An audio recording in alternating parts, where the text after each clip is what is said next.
নিষিদ্ধ করে দিচ্ছিল আর কি, এবং ইসলামের মৌলবাদ বলতে যা বোঝায় সেটা সে এখন সেখানে ইমপ্লিমেন্ট করতেছিল আর কি। তো আপনার প্রহিবিটেড যে কেউ কোনো কালো কাপড় পরতে পারবে না, এটা ছিল, ফরমান ছিল। কালো কাপড় মানে হচ্ছে প্রতিবাদের কালার। তো আপনার ওই একটা খেলা হচ্ছে লাহোর স্টেডিয়ামে, বোধহয় সম্ভবত পাকিস্তান ভারতের খেলাই হবে, ওয়ান ডে ম্যাচ। তো ওইখানে আপনার ওই যে গ্যাপ টাইমটা আপনার ইনিংস হয়ে গেল, আবার আরেকটা ইনিংস শুরু হওয়ার মাঝখানে গ্যাপ থাকে আধা ঘন্টার মতো। তো ওই সময় আপনার ওই গান টান হয়, আপনার সব প্রখ্যাত শিল্পীদেরকে নিয়ে যেত। তো সেখানে আপনার পাকিস্তান প্রখ্যাত শিল্পী ছিলেন আখতার বানু, সেই গান গাইবে আর কি ওই সময়। তো উনি কালো কাপড় পরে গেছেন, কালো পোশাক পরে গেছেন। Everybody was surprise মোরলেস। তো গিয়ে উনি গান শুরু করছেন। গানটা হচ্ছে যে হাম দেখেঙ্গে, এটা দিয়ে শুরু আর কি। তো গানটার মূল কথা হচ্ছে যে আমি দেখবো যে তুমি এইভাবে কতদিন চলতে পারো, আমি দেখবো যে তুমি কথা বলতে না দিয়ে কতদিন চলতে পারো, তুমি লিখতে না দিয়ে কতদিন চলতে পারো। এই পুরো একটা ডেমোক্রেটিক একটা লিবারেশনের একটা গান। গান গাইতে কিন্তু দেখা গেল গোটা স্টেডিয়াম গাইতে শুরু করলো সেই গান। 50,000 মানুষ সব গান গাচ্ছে, তারপরে তালি বাজাচ্ছে। সব শেষের দিকে আসলে স্লোগান শুরু হলো ইনকিলাব জিন্দাবাদ। তো আপনার কালো পোশাক দেখে যে আপনি আবার সেই প্রোটেস্টের পোশাক পরে ফেললেন কিনা, যাই হোক, এটা এই ঘটনাটা কিন্তু সত্য। আমি আমার কাছ থেকে আপনারা এটা নিতে পারেন গানটা, এটা অনেকদিন পরেই এসছে, এটা এসছে। ইটস এ ওয়ান্ডারফুল সং, মানে একটা জাতিকে কিভাবে একটা গান জাগিয়ে তুলতে পারে আর কি। তো ঠিক আছে, আমরা শুরু করতে পারি। আজকে আমার আপনার দুটো জিনিস আছে। একটা হচ্ছে যে আমাদের স্ট্যান্ডিং কমিটির মিটিংয়ে যে আলোচনাগুলো হয়েছিল সেগুলোর সংক্ষিপ্ত আপনার সিদ্ধান্তগুলো সংক্ষিপ্তভাবে বলা, আর আরেকটা আছে আপনার আমাদের সিদ্ধান্ত অনুযায়ী একটা সিদ্ধান্ত ছিল যে এই যে ঋণ নিচ্ছে সরকার, আপনার বিভিন্ন বিশাল বিশাল ঋণ নিচ্ছে, এই ঋণগুলোতে কি অবস্থা দাঁড়াচ্ছে। এটা একটু লম্বা, এটা আমরা আপনাদের মেইলে দিয়ে দেবো, সেই সঙ্গে পত্রিকা পেজগুলো আপনাদেরকে দিয়ে দেবো। আমি সংক্ষেপে কিছু জায়গা পড়বো আর কি, তারপর আপনাদের কোনো প্রশ্ন থাকলে আমি সেই প্রশ্নগুলো উত্তর দেবো। জি ধন্যবাদ। বিসমিল্লাহির রহমানির রহিম। প্রিয় সাংবাদিক বন্ধুগণ, আসসালামু আলাইকুম। গত 12 জুন 2021 তারিখ শনিবার বিকাল 4:30টায় বাংলাদেশ জাতীয়বাদী দল বিএনপির জাতীয় স্থায়ী কমিটির ভার্চুয়াল সভা অনুষ্ঠিত হয়। সভায় সভাপতিত্ব করেন বিএনপির ভারপ্রাপ্ত চেয়ারম্যান জনাব তারেক রহমান। সভায় উপস্থিত ছিলেন জাতীয় স্থায়ী কমিটির সদস্য যথাক্রমে ব্যারিস্টার জমির উদ্দিন সরকার, মির্জা আব্বাস, বাবু গশ্বরচন্দ্র রায়, ডক্টর আব্দুল মঈন খান, জনাব নজরুল ইসলাম খান, আমি নিজে, আমির খসরু মাহমুদ চৌধুরী, বেগম সেলিমা রহমান, জনাব ইকবাল হাসান মাহমুদ টুকু। সভায় আলোচ্য বিষয় নিয়ে বিস্তারিত আলোচনা শেষে সিদ্ধান্তগুলোর এক নম্বর হচ্ছে যে 5 জুন অনুষ্ঠিত জাতীয় স্থায়ী কমিটির ভার্চুয়াল সভায় গৃহীত সিদ্ধান্তসমূহ পঠিত অনুমোদিত হয়। দ্বিতীয়, সভায় দলের মহাসচিব, দলের চেয়ারপারসন দেশনেত্রী বেগম খালেদা জিয়ার শারীরিক পরিস্থিতি সম্পর্কে সভাকে অবহিত করেন। দেশনেত্রীর শারীরিক অবস্থার অবনতিতে গভীর উদ্বেগ প্রকাশ করা হয়। তার আশু রোগ মুক্তির জন্য মহান সৃষ্টিকর্তা আল্লাহর নিকট দোয়া করা হয়। 3, সভায় জাতীয় পরিচয়পত্র সংক্রান্ত কার্যাবলীর কর্তৃত্ব নির্বাচন কমিশন হতে স্বরাষ্ট্র মন্ত্রণালয়ে হস্তান্তরের প্রক্রিয়া শুরু হওয়ার সংবাদ, যা সংবাদ মাধ্যমে প্রকাশিত হয়েছে, তাতে গভীর উদ্বেগ প্রকাশ করা হয়। জাতীয় পরিচয়পত্র সংক্রান্ত কার্যাবলী ইতিপূর্বে নির্বাচন কমিশন কর্তৃক পরিচালিত হয়েছে। নির্বাচন কমিশনে যারা কমিশনের দায়িত্ব পালন করছেন তারা নির্বাচনের দায়িত্ব পালন করতে ব্যর্থ হলেও কমিশন সংবিধান অনুযায়ী একটি স্বাধীন প্রতিষ্ঠান। স্বাভাবিক নিয়ম অনুযায়ী সম্পূর্ণ নিরপেক্ষতার সঙ্গেই দায়িত্ব পালন করার কথা। স্বরাষ্ট্র মন্ত্রণালয় সরকারের অধীনে মন্ত্রণালয়। বিগত 1 যুগের অভিজ্ঞতায় স্বরাষ্ট্র মন্ত্রণালয় এই অনির্বাচিত সরকারের ক্রীড়নক হিসেবে কাজ করেছে এবং নির্বাচন প্রক্রিয়াকে ধ্বংস করেছে আইন শৃঙ্খলা রক্ষাকারী বাহিনীকে ব্যবহার করে। স্বরাষ্ট্র মন্ত্রণালয়ের জাতীয় পরিচয়পত্র সংক্রান্ত কর্তৃত্ব হস্তগত করা হলে তা স্বাধীন, নিরপেক্ষ, অবাধ ও সুষ্ঠু নির্বাচনের ন্যূনতম সম্ভাবনাটুকু বিনষ্ট করবে। সভা মনে করে এই ধরনের সিদ্ধান্ত হীন রাজনৈতিক উদ্দেশ্যে বাস্তবায়িত হলে তা ভবিষ্যতে গণতন্ত্রের ন্যূনতম পরিসরকেও ধ্বংস করবে এবং শান্তিপূর্ণভাবে ক্ষমতা হস্তান্তরের প্রক্রিয়াকে চিরতরে ধ্বংস করবে। সভা অবিলম্বে এই ধরনের কার্যকলাপ থেকে বিরত থাকার জন্য আহ্বান জানায়, অন্যথায় এর নেতিবাচক প্রভাবের জন্য সরকারকে এই সকল দায়িত্ব গ্রহণ করতে হবে। 4.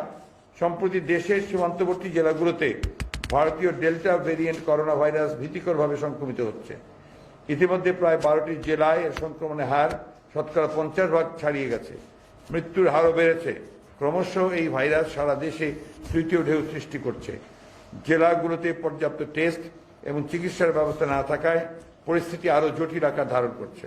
সেই সঙ্গে জেলা হাসপাতালগুলোতে প্রয়োজনীয় বেড, অক্সিজেন ও আইসিইউ না থাকায় মৃত্যুর সংখ্যা বেড়ে চলেছে। বিএনপি ইতিমধ্যে এই বিষয়ে সতর্ক করেছিল, যে সরকার কর্ণপাত করেনি।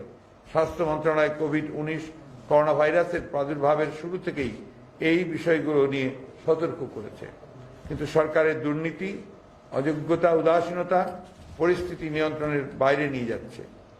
সরকার ভ্যাকসিন সংগ্রহ বিতরণের বিষয়ে জনগণের সঙ্গে প্রতারণা করেছে।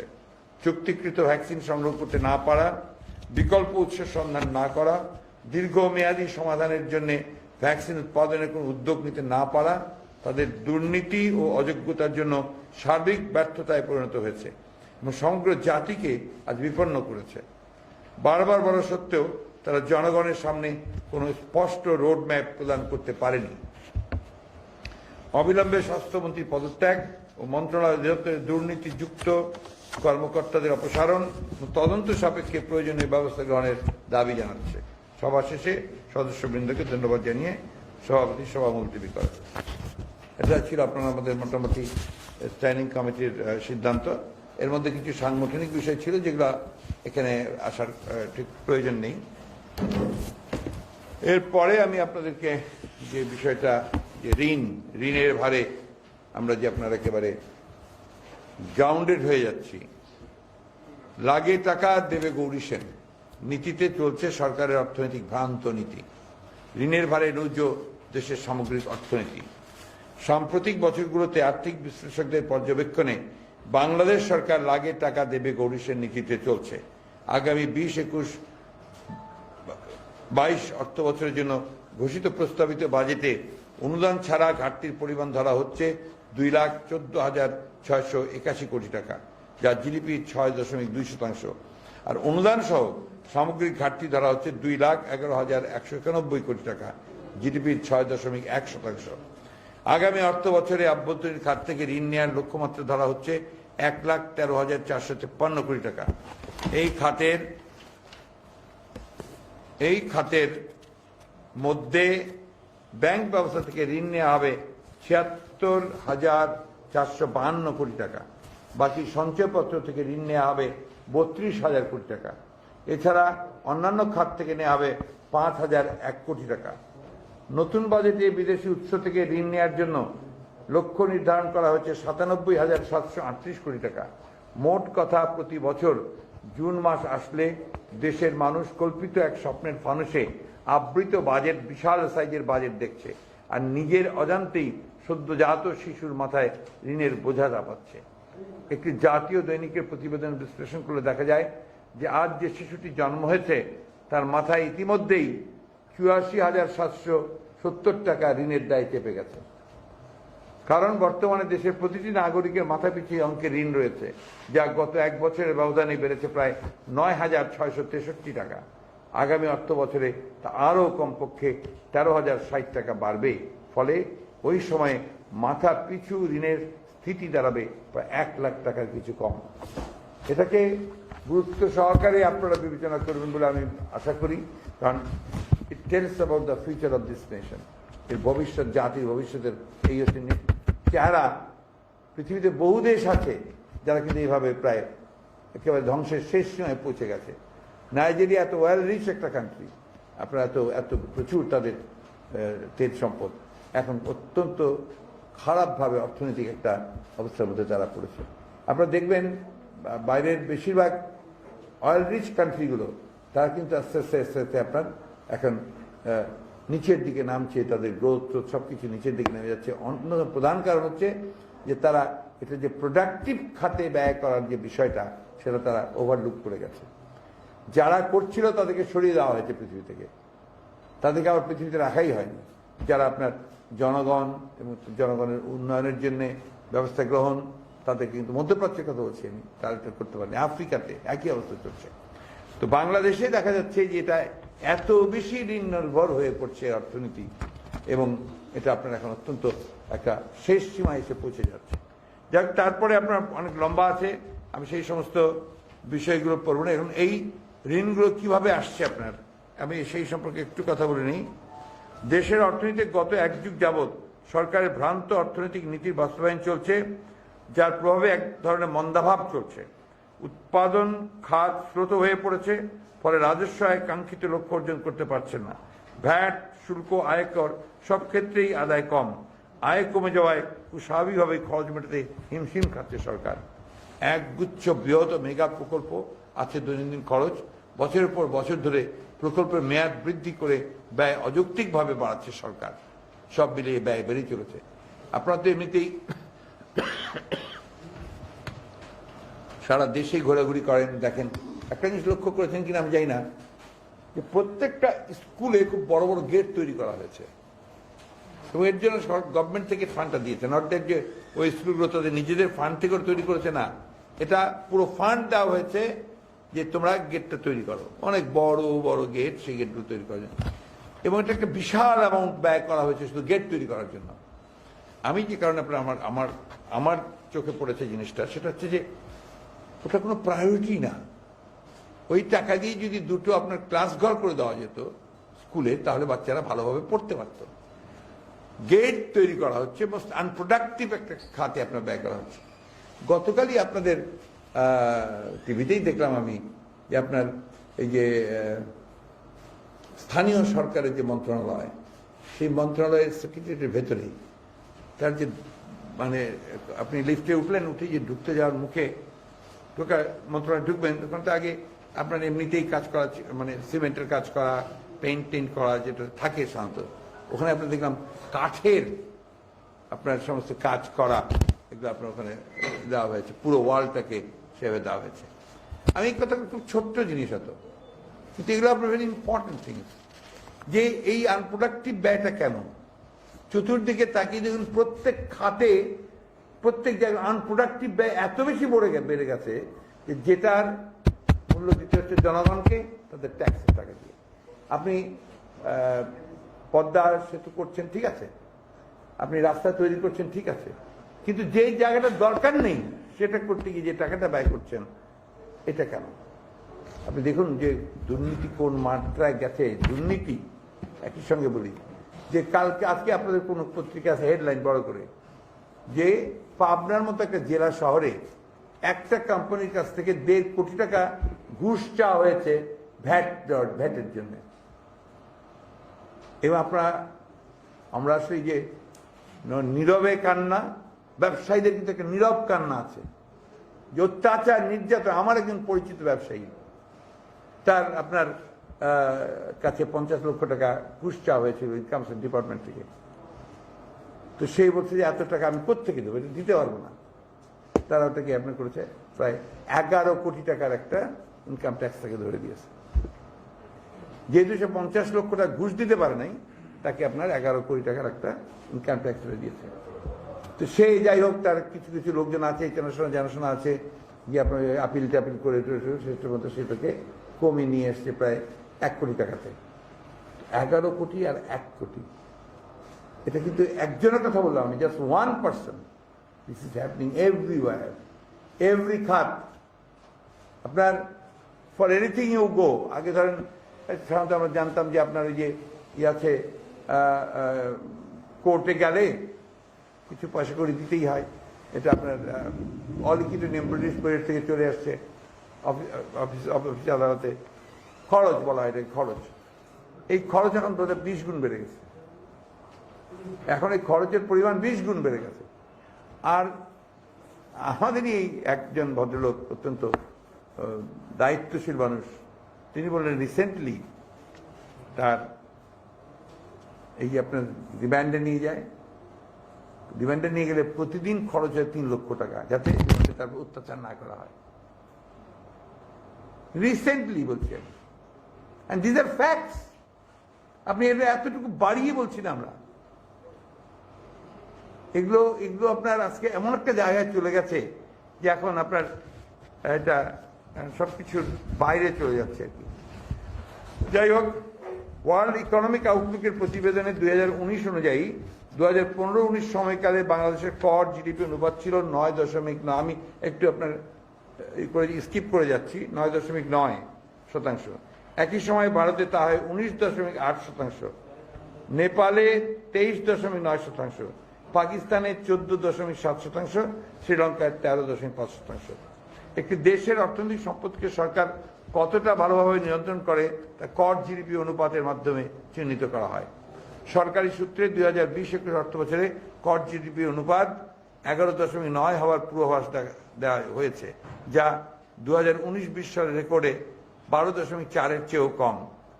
কোভিড রাজস্ব আহরণের ক্ষেত্রগুলোকে মারাত্মকভাবে আঘাত করা সত্ত্বেও সরকার 2022-23 সালে এটি বাড়িয়ে 12.2 অর্জন করার লক্ষ্য নিয়েছে, যে বাস্তবসম্মত নয়। আপনারা পুরোটাতে দেখবেন, আমরা যে পেপারটা দিয়েছি, এই মাথা পিছু বৈদেশিক ঋণ এখন হচ্ছে আপনার 23,425 টাকা, এরপরে সেটা বেড়ে হবে প্রায় আপনার 1 লক্ষ টাকা, এগুলো সমস্ত বলা আছে। আমি অনুরোধ করব যে আপনারা চেষ্টা করবেন যে এই বিষয়গুলোকে একটু হাইলাইট করা যায়। আমি পুরোটা পড়লাম না, কারণ সময় অনেক বেশি লেগে যাবে। তো আমরা সংসদের মতো বলতে চাই যে পঠিত বলে গণ্য হলো আর কি, তাই না, নাকি? তাই পঠিত বলে গণ্য হলো। এরপরে আপনার ছোটখাটো দু একটা বিষয় আমার আছে, সেটা আমি বলে নেই আগে। আপনারা দেখেছেন যে ইতিমধ্যে পত্রপত্রিকায় এসছে, কালকে আমাদের খুলনার সাংগঠনিক সম্পাদক মঞ্জু সাহেব তিনি একটা প্রেস কনফারেন্সও করেছেন, যে এই যে আপনার সমুদ্রের জলোচ্ছ্বাস যে হলো, যেটা আপনার ঘূর্ণিঝড়, এখানে আপনার খুলনার কয়রা আরো 2টা উপজেলা ওয়ার্স্ট এফেক্টেড, সব ওয়াশড আউট হয়ে গেছে এবং আপনার লোনা পানি এখন আছে। তো এখানে মানুষের অবস্থা খুব খারাপ, আপনার পত্র পত্রিকাতে এগুলো নিয়ে এসছেন। এদেরকে ত্রাণ দেওয়ার জন্য আমরা আমাদের দল থেকে সিদ্ধান্ত নিয়েছি, তারা লোকালি সিদ্ধান্ত নিয়েছে, নিয়ে তারা নিয়ে গিয়েছিল আপনার কয়রাতে, তাদের উপর হামলা করা হয়েছে ওখানে গিয়ে, এবং আরেকটা থানাতে তাদেরকে ঢুকতেই দেওয়া হয় নাই। ত্রাণ দেবে সেটাতেও ঢুকতে দেওয়া হয় না, এবং ডিসির পারমিশন ছিল, but they were not allowed to go there. তো এই যে আপনার গণতন্ত্রের কথা বলি আমরা, অধিকারের কথা বলছে আপনার আমাদের আওয়ামী লীগের সাধারণ সম্পাদক এবং তথ্য মন্ত্রীর কথা শুনলে তো মনে হবে যে দেশে আপনার গণতন্ত্র ছাড়া আর কিছু নেই, বাকি আমরা সব ষড়যন্ত্রকারী, একমাত্র দেশপ্রেম তাদেরই আছে, আর আমরা আপনার দেশদ্রোহী হয়ে গেছি আর কি। আপনি দেখেন যে এই গত পরশু বলে ছাপা হয়েছে আপনাদের ছবিগুলিতে বিরাট করে, পাবনাতে আপনার সরকারি দলের বড় আপনার একজন কর্মকর্তা, তিনি ঢুকছেন ওয়ার্কস মিনিস্ট্রিতে, ওয়ার্কস কার্যালয়ে, সঙ্গে আপনার অত্যাধুনিক সমস্ত অস্ত্র নিয়ে ঢুকছেন। তো this is a law and order situation. এসপিকে বলা হলে তিনি বলে যে আমি তদন্ত করে দেখছি।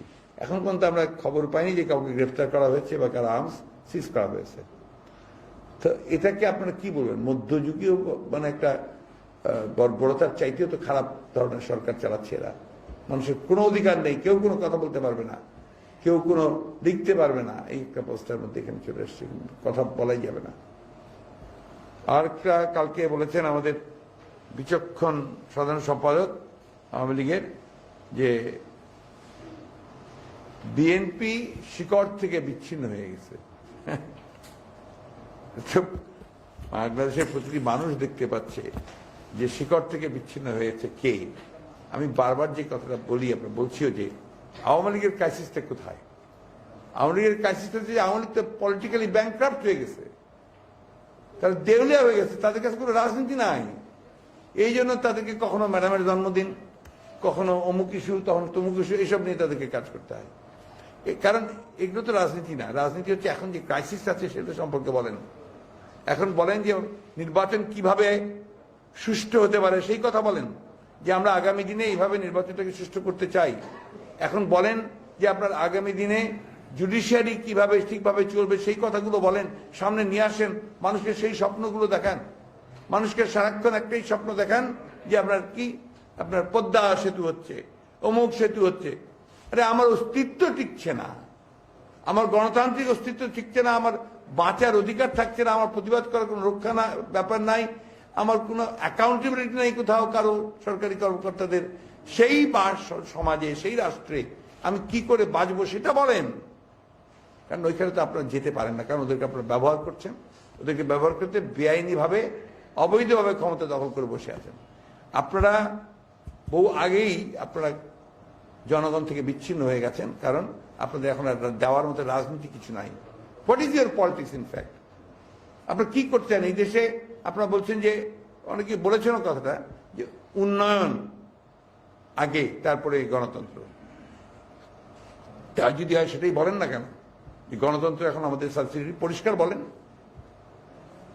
এই কথাগুলো তো বলেন না আপনারা। এই কথা তো একবারও বলেন না যে 1972 থেকে 75 সাল পর্যন্ত আপনাদের ভুল হয়েছিল, 75-এ বাকশাল করাটা আপনাদের ভুল হয়েছিল, এই কথাও তো স্বীকার করেন না। একবারের জন্য কখনো বলেননি যে 75 আমাদের ভুল ছিল, বলেননি। অথচ আপনারা ওটাকেই কেন্দ্র করে চলছেন। আর সারাক্ষণ আপনারা একটাই মাত্র আপনাদের বুলি, বিএনপি। কেন বিএনপি তো বলে নাই? বিএনপিকে নিয়ে এত কথা কেন? কাজও করতে দেন না বিএনপিকে। তাকে এই যে ন্যূনতম যে গণতান্ত্রিক পরিসরটা দরকার, স্পেস দরকার, সেটাও দেন না। নির্বাচনের কথা, নির্বাচন তো করতেই দেন না কাউকেই, না আমাদেরকে শুধু না, কাউকেই নির্বাচন করতে দেন না।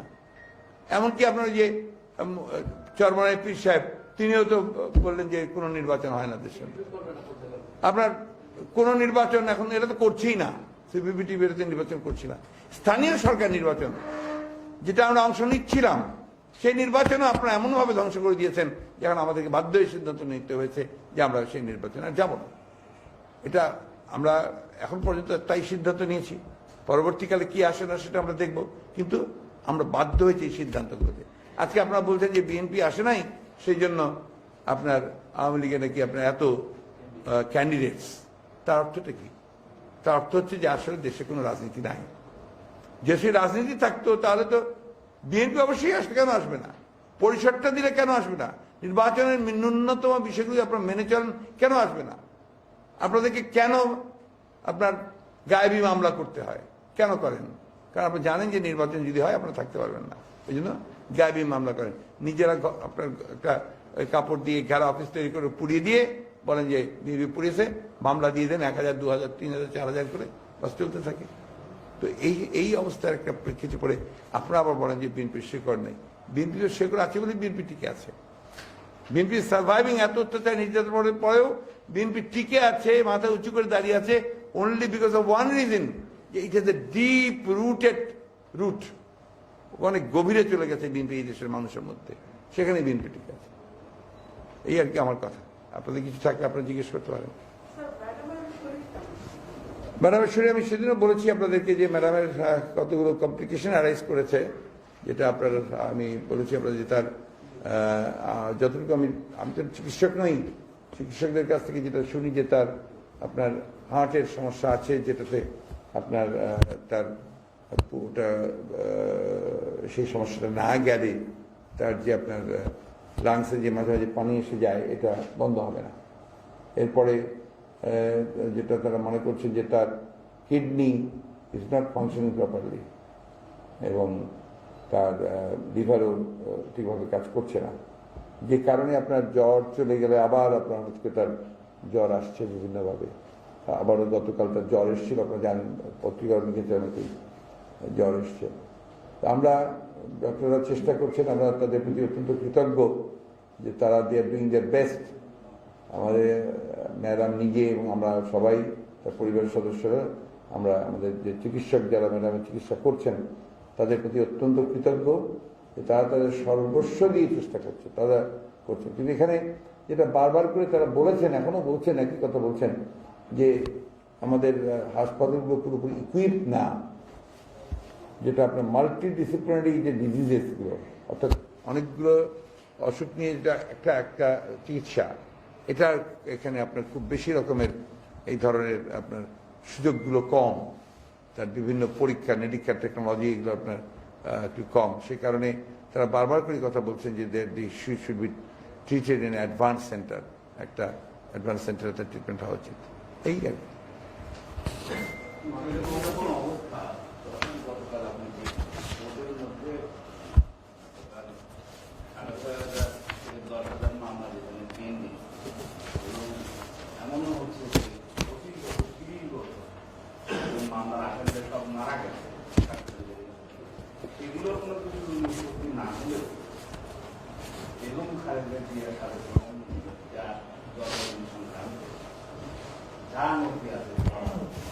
ওই যে আপনাদের বললাম কিছুক্ষণ আগে না, যে পলিটিক্স না থাকলে এগুলো হয় আর কি। আপনার এখন রাজনীতি তো নেই, এখন আপনার এই ধরনের ইস্যুগুলো তুলে জাতিকে বিভ্রান্ত করার চেষ্টা করা, ডাইভার্ট করার চেষ্টা করা, মূল সমস্যাগুলো থেকে জনগণকে ভুল দিকে নিয়ে যাওয়ার চেষ্টা করা। আর যে বিষয়টা নিয়ে তারা দেখলাম যেটা এসছে, এটা তো ফেক। আপনার এভার কেয়ারের যে রিপোর্টের কথা বলা হয়েছে, এই ধরনের কোনো রিপোর্টই এভার কেয়ার করার নেই। কোনো যে ডেটটা তারা ওখানে দিয়ে বসিয়ে একটা ফলসলি এটা করা হয়েছে, ফলসলি। ওই যে কাগজটা তারা দিয়েছে, যার উপরে আদালত একটা হুকুম দিয়েছে, এই হুকুমটা আমি জানি না, আমি একটা লয়ার, এটা কিভাবে দিলেন ওই যথাযথভাবে না দেখে আমি জানি না। ইটস এ টোটাল থিং, এটা একটা সামগ্রিক ব্যাপার। এখানে আপনার আনফর্চুনেটলি আপনার যে একদলীয় শাসনের ব্যাপারটা যেটা আমরা বলছি আর কি, এটা থেকে প্রমাণিত যে জুডিশিয়ারি এখানে আপনার ইটস নট ফ্রি। জুডিশিয়ারি কিন্তু এটাকে আমলই নেওয়া উচিত ছিল না, that should have been totally gone. আর এটা ওই যে ভদ্রলোক যেটা রিটটা করেছেন, এটাতে সে তো পার্সোনালি অ্যাগ্রিড না। আমি যতটুকু আইন বুঝি যে রিটটা তখনই হতে পারে if anyone is personally agreed. ব্যক্তিগতভাবে যদি সে আপনার এটাতে ক্ষতিগ্রস্ত হয় বা নিজেকে অ্যাগ্রিড মনে করে, তখন he or she can go for a writ. এটা তা না। উনার জন্মদিনের ব্যাপারে কি আছে না আছে এটা তো তাদের দায়িত্ব না। হতে পারে যে আপনার কোনো তার জন্মদিন আপনার, এটা তো বাংলাদেশে আপনি আরেকটা জিনিস খেয়াল করে দেখবেন যে বহু লোকের কিন্তু আপনার এই জন্মের তারিখ একটা আসল, আর সার্টিফিকেট তারিখ আরেকটা আছে। কারণ কি যে যখন আপনি বিশেষ করে আমাদের জেনারেশনের সময়, তখন সঠিকভাবে বাবারা মনেও রাখতে পারতেন না যে জন্ম কবে হয়েছে, কোনো ডায়েরি টায়েরি মেনটেন করতেন না, ফলে ওইটা হতে পারে। তো এগুলো নিয়ে আপনার এটা দিস ক্যান বি ইস্যু, এটাকে ইস্যু হতে পারে না, পলিটিক্যাল ইস্যু হতে পারে না। হ্যাঁ, এখন পার্টিকুলার একটা ডেটে কেউ জন্ম নিতে পারবে না, এটা একটা ঘোষণা দিয়ে দিলেই তো হয়ে যায়। নোবডি ক্যান ওই দিন হিসাব করেই আপনাকে ওই সন্তানের জন্ম দেওয়ার কথা চিন্তা করতে হবে, এছাড়া তো উপায় নেই। জি বলেন।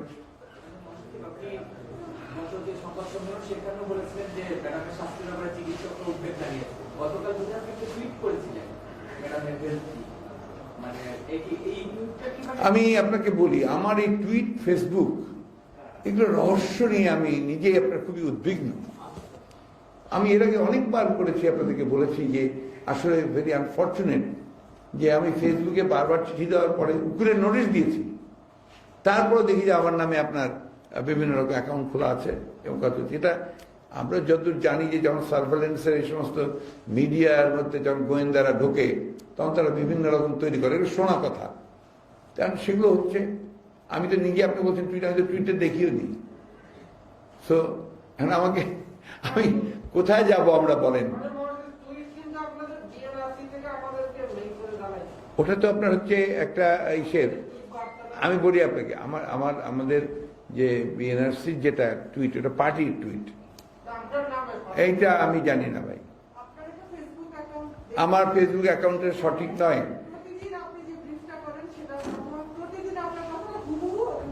এটা ওই জন্যই তো বললাম যে who is doing it and what is the intention. Intention একটাই আছে, বিভ্রান্ত করা, কোন একটা ভুল দিয়ে দিয়ে আপনার বিভ্রান্ত করা হতে পারে, এটা খুবই স্বাভাবিক। তো আমি তো আপনাদেরকে একদম জিডি করেছি পুলিশে, থানায়, আমি আপনার নিজে স্টেটমেন্ট দিয়েছি 2 বার 3 বার 4 বার, আরো বলি আপনাকে, আমি মামলা করেছি, আমি উকিল নোটিশ পাঠিয়েছি এই ফেসবুক কর্তৃপক্ষের কাছে। না না, টুইট করে নেই তো, আমি তো নিজেই জানি না যে আমি টুইট করছি। বিএনআরসি পাঠিয়েছে, আমার টুইট আমি জানি না তো, আই ডোন্ট নো কে চালায় না চালায় আমি তাও জানি না।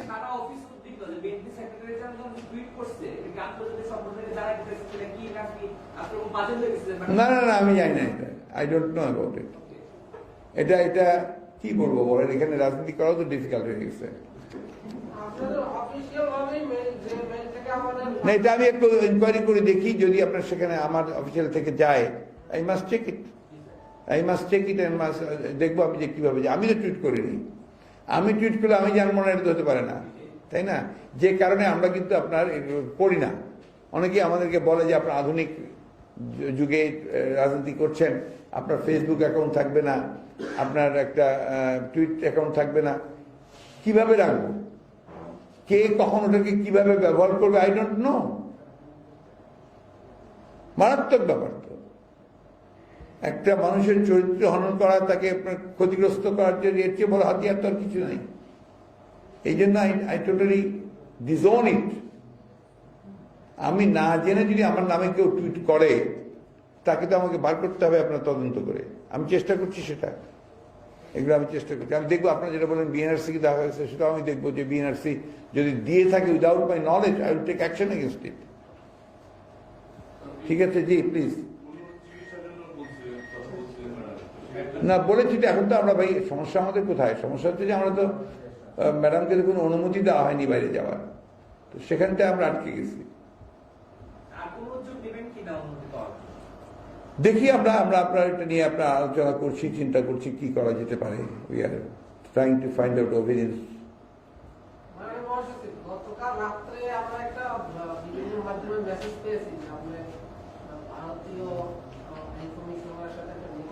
গোয়েন্দা সূত্রে খবরটা পেয়েছেন? হ্যাঁ গোয়েন্দা সূত্রে খবরটা পেয়েছেন, আমি নিশ্চিত আপনারা গোয়েন্দা সূত্রে এগুলো খবর পেয়ে থাকবেন। শোনেন একটা কথা আমি বলি, আমাদের যেটা জানানো দরকার আমরা ওপেনলি জানাই। আমরা কোথাও গেলে ওপেনলি যাই, আমাদের nothing to hide and nothing to মানে আমি লুকাবো কথা বলবো। আমরা গেলে তো আপনারা জানবেনই যে আমরা গেছি, আমি এসে ব্রিফিং করবো, জানাবো যদি গিয়ে থাকি, তাই না? সুতরাং এগুলো ইররেলেভেন্ট।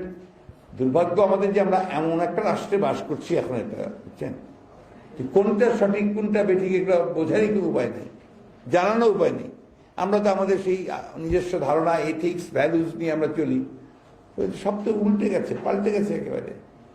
এখন তো আওয়ামী লীগ সরকার এমনভাবে আপনার গোটা জাতিকে আপনার সার্ভেলেন্সের দ্বারা নিয়ে এসছে, এবং তাদেরকে আপনার যেভাবে আপনার এই যে ধরেন আপনার মাঝে মাঝে আপনার লেখেন, কোন একটা লিখলেন, তারপর যে আপনার ডিজিটাল সিকিউরিটি অ্যাক্টে পড়ে যাচ্ছেন, এটা যে মিথ্যা লেখা হচ্ছে তার গ্যারান্টিটা কোথায়? There is no guarantee. আমার নামে কেউ যদি একটা ছেড়ে দেয়, ইউ ক্যান্ট হেল্প ইট, কারণ তো ওটাকে ধরার কোনো উপায় নেই তো,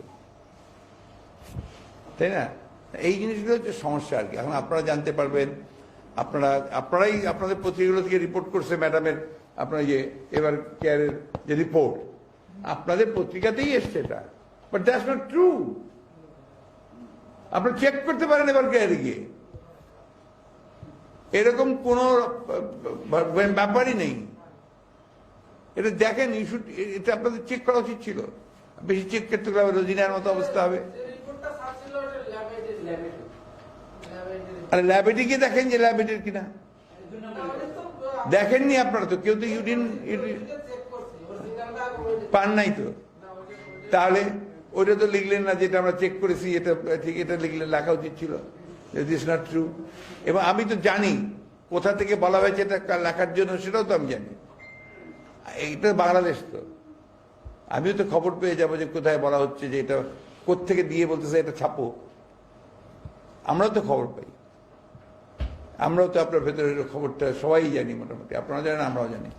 বলি না, কেউ ভয়ে বলি না, কেউ বলার প্রয়োজন মনে করি না, এই তো আছে।